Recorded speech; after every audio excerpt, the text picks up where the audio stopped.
Hi friends, ఎలా ఉన్నారు? మనం ఒక 2-3 రోజుల్లో కోనార్క్, పూరి, భువనేశ్వర్ వెళ్ళి తక్కువ బడ్జెట్ వెళ్ళి అక్కడ ఉన్న పుణ్యక్షేత్రాలు, తీర్థయాత్రలు చేసి రావడానికి, ముఖ్యమైన ప్రదేశాలు విజిట్ చేయడానికి లో బడ్జెట్ ప్లాన్ ఒకటి మేము చేసామండి. ఆ టూర్ కూడా వెళ్ళొచ్చాము. అది ఎలా జరుగుతుందనేది మీరు చూద్దాం ఫ్రెండ్స్. ఇప్పుడు మేము విశాఖపట్నం నుంచి బయలుదేరిన ముందుగా విశాఖ రైల్వే స్టేషన్కి చేరుకున్నాం ఫ్రెండ్స్. ఆదివారం రాత్రి 11 గంటలకు విశాఖపట్నం రైల్వే స్టేషన్ నుంచి weekly super fast Paradip weekly super fast train ఎక్కామండి. అందులో రాత్రి భోంచేసి ఎక్కాం కాబట్టి తెల్లవారి పడుకొని లేచేసరికి మేము కుర్దా రోడ్డుకి దగ్గరలో ఉన్నాము. చిల్కా లేక్ వ్యూస్ మాకు తెల్లవారిసరికి కనిపించాయి. అక్కడ నుంచి మేము కుర్దా రోడ్ జంక్షన్ చేరుకున్నాము. కుర్దా రోడ్ జంక్షన్ వరకు వెళ్తే సరిపోతుంది ఫ్రెండ్స్. మేము ఎందుకంటే పూరి ముందుగా వెళ్ళాలనుకుంటున్నాము. పూరికి కుర్దా రోడ్ నుంచి లోకల్ ట్రైన్స్ ఎక్కి పూరి చేరుకున్నాము. ఆ జగన్నాథ స్వామి బర్త్ ప్లేసు. అక్కడ మేము ఒక తెలుగు హోటల్లో బస చేసామండి. పూరి బీచ్కి దగ్గరలో ఆ తెలుగు హోటల్ యొక్క విజిటింగ్ కార్డు ఇచ్చాము చూడండి. తెలుగు పీపుల్ అయితే మనం ఎక్కువగా మోసపోయే అవకాశం ఉండదు. అలాగే అక్కడ మేము ఆ హోటల్లో ఉంటూ పూరి బీచ్కి దగ్గరలో హోటల్ తీసుకున్నాము. అక్కడ నుంచి బైక్ మీద మేము కోనార్క్ వెళ్ళామండి. దారిలో చంద్రభాగా బీచ్ చాలా బాగుంటుంది. చంద్రభాగా బీచ్ చూసుకుంటూ మేము కోనార్క్ సన్ టెంపుల్కి వెళ్ళామండి. యునెస్కో అంతర్జాతీయ గుర్తింపు పొందిన ఈ కోనార్క్ సన్ టెంపుల్లో మేము చాలా ఎంజాయ్ చేసాము. ఒక మంచి హిస్టారికల్ మాన్యుమెంట్ కదా. ఎంతోమంది విదేశీయులు, దేశీయ టూరిస్టులు ఉన్నారు అక్కడ. అద్భుతమైన శిల్పకళ, ఒడిస్సా శిల్పకళ ఉందండి. ఆ రోజుల్లో అద్భుతమైన నిర్మాణ శైలితో ఇది కట్టారు. చాలా బాగుంటుంది. 24 రథ చక్రాలతో ఒక రథాన్ని సూర్యుడి యొక్క 7 గుర్రాలు లాగినట్టుగా ఉంటుందండి ఇది ఆ గుడి. అక్కడ మా పిల్లలు, మా భార్య, నేను చాలా హ్యాపీగా ఫీల్ అయ్యి చాలాసేపు గడిపాము. ఎన్నో ఫోటోగ్రాఫ్స్ తీసుకున్నాము. ఎంతోమందితో మాట్లాడాము. విభిన్న సంస్కృతుల అందరూ కలిశారండి.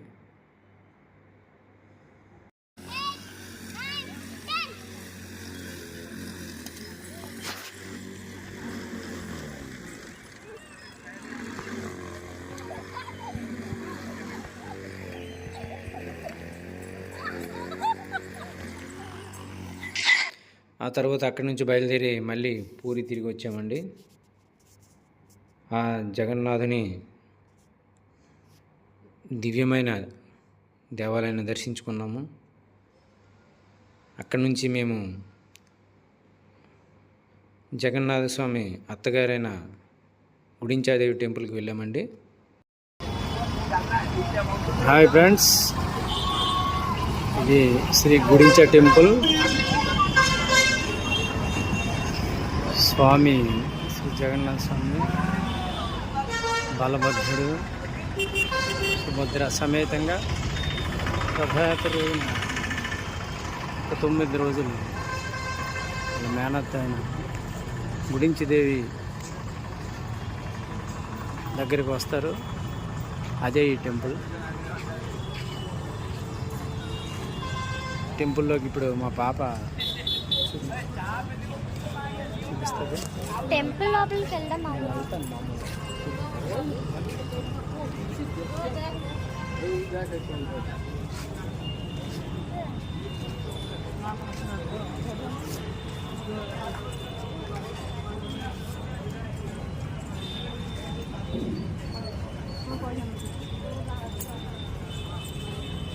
చెప్పులు వేసే వెళ్ళాలి.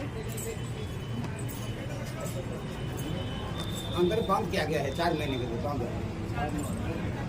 में रिपेयरिंग चल रहा है तो इसकी वजह से बंद है।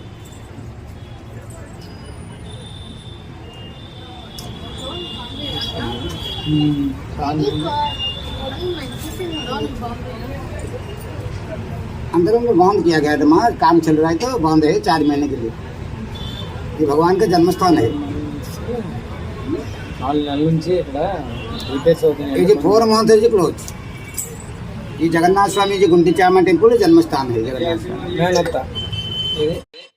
తర్వాత మేము రాత్రికి పూరి చేరుకొని అక్కడ పూరి బీచ్లో చాలాసేపు గడిపామండి.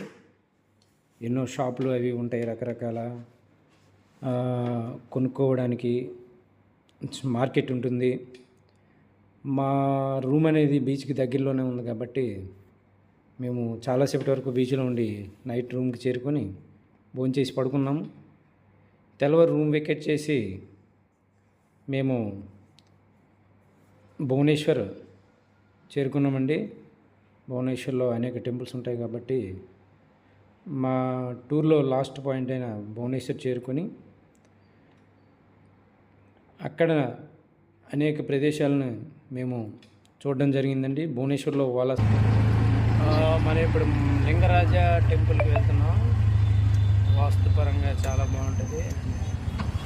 ప్రాచీన రాజులు కట్టించిన గుడి మన ఇండియన్ కల్చర్లో చాలా ఫేమస్. లోపలికి వెళ్ళిపోతాం. ఇది భువనేశ్వర్లోని లింగరాజ టెంపుల్. లింగరాజు అంటే లింగాలన్నింటికి రాజు అని అర్థము. ఇందులో 50 దేవాలయాలు ఉన్నాయండి. చాలా అద్భుతంగా ఉంటుంది. అద్భుతమైన శిల్పకళ.